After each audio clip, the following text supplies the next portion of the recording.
हमें तरक्की के नाम पर मालेगांव शहर में ये बताया जाता है या न्यूज़ यूट्यूब पर इफ्तिताह ये नाम से ऐसा लगता है कि करोड़ों का काम हो रहा है, मगर जब हम ज़मीन पर आते हैं और देखते हैं तो मुसलसल मालेगांव शहर बदहाल है। यहाँ पर रोड के नाम पर आज भी मुज़ाफ़ात के कई हिस्से वीरान पड़े हैं। इफ्तिताह तो कई चीज़ों का होता है मगर कभी काम नहीं होता। और दादा भुसे जो पालक मंत्री हैं नासिक ज़िले के, इससे पहले भी हम बोले कि पालक मंत्री जो है वो पूरे हलके का, पूरे ज़िले का पालक मंत्री होता है। हमको कोई गवर्नमेंट का फंड नहीं मिलता और आज के मौजूदा आमदार जो है दो चार काम लेकर ऐसा बताते हैं कि उन्होंने काम मंजूर किए। पीछे जब 5 साल शेख आसिफ खानवादे का कारपोरेशन पे राजपाट रहा, उस वक्त भी सारे कामकाज दादा भुसे की मर्ज़ी से ही किए गए। ऐसा क्या जादू है दादा भुसे के अंदर कि माजी आमदार और आज के आमदार ये दोनों उनके रंग में रंग जाते। जब जैसा मौका मिलता है मंत्री साहब को वैसा फ़ायदा उठाते, मगर मालेगांव की बदहाली पर ये नहीं बोलते। आप देखे होंगे कि हमारे मौजूदा एमएलए उस तरफ के इफ्तिताई प्रोग्राम में हाजिर थे। दादा भुसे साहब का कोई बड़ी उनके सर पर अगर कुछ कचरा या कुछ आ गया तो उसको साफ़ भी कर रहे थे। ये जी हुजूरी कहीं ना कहीं मालेगांव शहर का दबदबा कम कर रही है, जबकि होना ये चाहिए था कि वो इफ्तिताह में जाने से पहले उन्हें मालेगांव शहर और ख़ास तौर से मालेगांव सेंट्रल की जो बदहाली है उस पर बात करना चाहिए थी। नियोजन समिति में वो हैं, नियोजन समिति में होने के बाद भी हमें कोई फ़ायदा नहीं होता। अभी जो है 130 काम का टेंडर पीडब्ल्यूडी से निकला।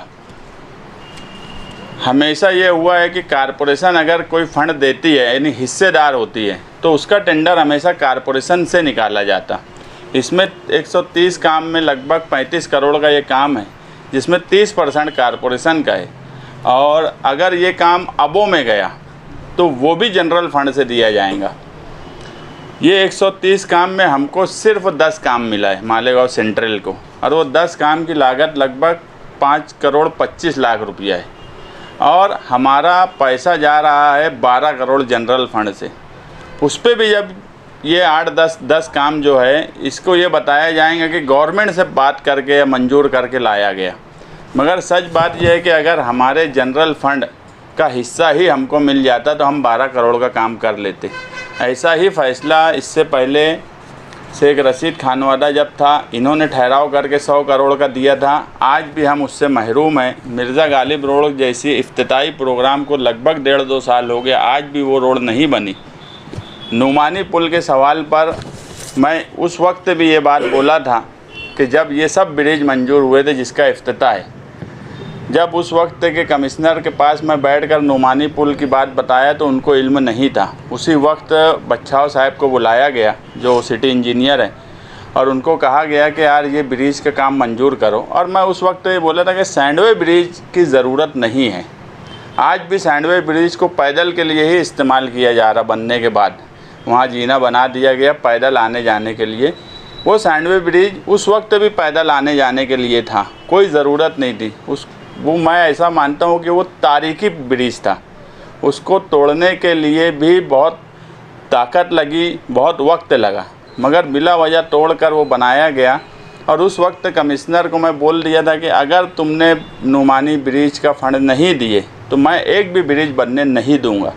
और इस बात पे उन्होंने कहीं ना कहीं वो काम आगे बढ़ाया, मगर उस वक्त भी मौजूदा एमएलए वहाँ पर नुमानी ब्रिज पर आए। मैं भी गया, 2-3 मेरी मीटिंग हुई, 2-3 बार मेरी प्रशासक से उस वक्त की मीटिंग हुई, ये भी गए। ऐसा लगने लगा कि मेरी वजह से काम रुक ना जाए, तो मैं ये बोला कि यार ठीक है आप काम कर लो। मैं मीडिया के सामने बोला था, लगभग उसको 2 साल होने का अरसा है। और उस वक्त भी मौजूदा एमएलए वहाँ पर ये बोले थे कि मैं वो काम 2 महीने में करा दूँगा। आज 2 साल का अरसा हो गया, सिर्फ बात हो रही है कि हमारा बजट मंजूर हो गया, हमारा ये हो गया, वो हो गया। और यहाँ का तुम देखेंगे सैंडवे ब्रिज बन गया, एक ब्रिज और बन गया। बोलने का साफ मतलब ये है कि हमारे सेंट्रल का पैसा मुसलसल मंत्री साहब अपने हिस्से में इस्तेमाल कर रहे हैं, उसके बाद भी आजी माजी आमदार कुछ भी नहीं बोलते, उनके प्रोग्राम में जाते हैं, उन पर कोई बात नहीं बोलते कि यार शिवाजी पुतले को बनाने की कोई ज़रूरत नहीं थी। आपको एक बात मैं बता दूं कि शिवाजी पुतला मेरी मालूमात में लगभग 40 साल वो हो गया वहाँ बने हुए। वो 2 टांग पे खड़ा है, पूरा लोड आगे है। जब इसका स्ट्रक्चर ऑडिट किया गया इस पुतले का, तो ये बोला गया कि ये अभी और 50 साल चलेगा। तुम देखेंगे तो शिवाजी पुतले को हटाया ही नहीं गया, वो पुतला वैसे ही है। यही सरकार में 8 महीने में पुतले गिर गए शिवाजी महाराज के ही, मगर ऐसा कुछ भी नहीं हुआ।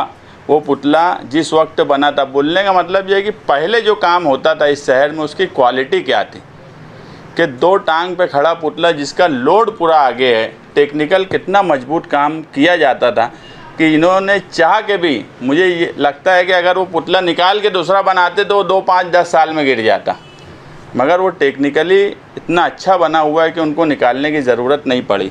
मेरा ये बोलना था कि वो ज़रूरत ही नहीं थी वहाँ पर, मगर अब उस हिस्से में रोड गटर सब अच्छी बन गई तो अब तज़ीनकारी हो रही है। और मालेगांव सेंट्रल आज भी फ़िरका परस्ती की वजह से और ये लोगों की जी हुजूरी की वजह से, मंत्री के सामने जो जी हुजूरी करते, मैं इससे पहले भी बोला कि मौजूदा एमएलए मंत्री के मुर्गे हैं। वो जब बोलेंगे तो बांग देंगे, नहीं बोलेंगे तो कुछ नहीं बोलेंगे। उनके इफ्तिताई प्रोग्राम में भी जाएंगे, सब कुछ करेंगे, मगर मालेगांव सेंट्रल की आवाम के लिए ना ही कभी वो कोई बात बोले, ना नियोजन समिति में बोले, ना कॉरपोरेशन का इतना बजट जा रहा है उस पर बोले। हम इस मामले में कल एक हमारी अवामी मीटिंग, वर्करों की एक मीटिंग बुलाएंगे और हम शिवाजी पुतले पर ही इस नाइंसाफ़ी के खिलाफ़ जल्द ही धरने का ऐलान करेंगे, क्योंकि वही हिस्सा ऐसा है जो दोनों से कनेक्ट है। और अब हम ये बात अवामी सतह पर एहतजाज के ज़रिए, वो मंत्री के ख़िलाफ़ एहतजाज समझा जाए, प्रशासन के ख़िलाफ़ समझा जाए, मौजूदा आमदार के ख़िलाफ़ समझा जाए, माजी आमदार के ख़िलाफ़, इन सब के ख़िलाफ़ हम एक एहतजाज करेंगे, बड़ा एहतजाज, जो मालेगांव की आवाम और मालेगांव सेंट्रल के लिए हम इंसाफ मांगेंगे कि हमें इंसाफ चाहिए। हमारा जितना पैसा हमको मिलना चाहिए डेवलपमेंट के नाम पर, उतना पैसा हमको हर हाल में चाहिए। हमको स्टेट गवर्नमेंट से आज तक इस 5 साल में 1 रुपये का फ़ायदा नहीं मिला, उल्टा हमारा ही पैसा वो हिस्से में चला गया और उस पर आजी माजी आमदार ने कभी कोई बात नहीं बोली और हमेशा उनका साथ दिए। वक्त बदला, आज जो मंत्री साहब की मुखालफत कर रहे हैं, कल यही सब लोगों ने ठहराव कर करके उनको दिया। और आज जब प्रशासक राज में एमएलए का काम काज था कि दबाव बनाकर ज़्यादा से ज़्यादा फ़ंड लेना, मैं तो इस पे हैरान हूँ कि कोई आदमी, मुझे एक मर्तबा मंत्री साहब शिवाजी पुतले के पास मिले तो मैं उनको बोला कि यार आप इधर के भी पालक मंत्री हो, ठीक है, आप अगर उनके साथ हो, उनके साथ दिखते हो तो मालेगांव शहर का क्या फ़ायदा किए ये मौजूदा एमएलए और माजी एमएलए दोनों को बताना चाहिए कि जब 5 साल वो मंत्री साहब के साथ थे तो मालेगांव को क्या दिए, और ये जब से मंत्री साहब के साथ है तो उन्होंने क्या फ़ायदा मालेगांव शहर वालों को किया। मालेगांव शहरियान का कोई फ़ायदा नहीं होता, उल्टा हमारा पैसा ही उस तरफ इस्तेमाल होता है। और ऐसे नाइंसाफ़ी के ख़िलाफ़ हम कल मीटिंग लेके एक एहतजाज करेंगे कि ये मालेगांव सेंट्रल के साथ, और वो एहतजाज मंत्री के ख़िलाफ़ होगा, प्रशासक के ख़िलाफ़ होगा, आज के एमएलए के ख़िलाफ़ होगा और माजी एमएलए के ख़िलाफ़ होगा।